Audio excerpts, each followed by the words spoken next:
Hello learners of all ages, my name is Mr. Montgomery. I teach 4th and 5th grade math, and today we're going to be talking about estimating decimal differences. Now, something that you'll see from chapter 10 to chapter 11 with adding and subtracting decimals, this chapter is going to be about subtracting decimals, and you're going to be seeing a lot of the same concepts, such as front-end estimation and rounding.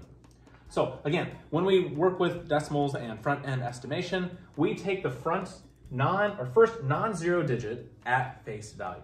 So that would be the 7 and the 4. So essentially I have 7 minus 4 for this first one. Well, 7 minus 4 is 3, or about 3 would be my estimation. Now, when it comes to rounding, I look at the greatest non-zero digit, and I'm going to be rounding to that, which means I'm going to be putting a box behind the underlined digit. So I'm going to be rounding to the ones place on both of these.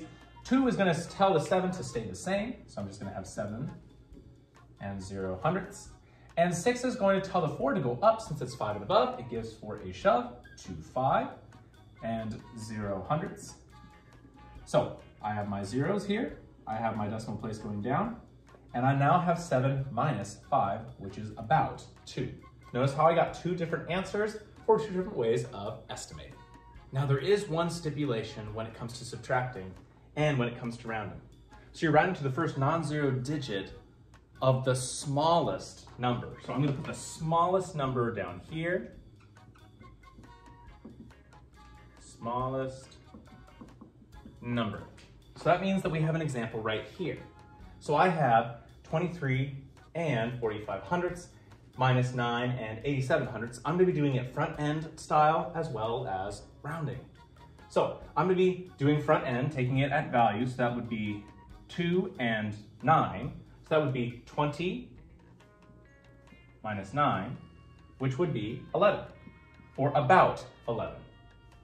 And now I'm going to be doing the rounding to the greatest place, or the first place, the first non-zero digit of the smallest number. So that would be in the ones place, which means we're also going to be rounding that to the ones place as well.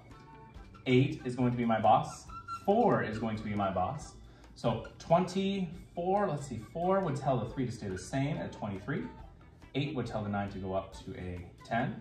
And now I have 23 minus 10, which would equal about 13. Now, don't try and get this confused by doing the first digit of any sort of non-zero. When it comes to subtraction, you have to make sure that it is the first non-zero digit of the smallest number and go straight up from that place value spot. Let's do one last example of rounding. Using this rule of round to the first non-zero digit, which is from the smallest number. So I'm going to be picking the smallest number, that's the first non-zero digit. I'm going to move it directly up to the next one at the ones place. So now I have the box around this 5 and a box around this 8, because they're going to be telling if I need to round up or keep it the same. So this 5 times tell the 15 to go up to a 16. And I'm going to have this 8 tell the other 8 to go up to a 9. So 16 minus 9 is about 7. All right, my 5th grade friends. If you take a look at page 184 on your homework page, you will see that we're going to be doing homework problems number 1 and homework problem number 6. Number 1 says use rounding to estimate the difference. And number 6 says use front-end estimation to estimate the difference. If you have any questions on how to estimate decimal differences, please let me know when you come to class.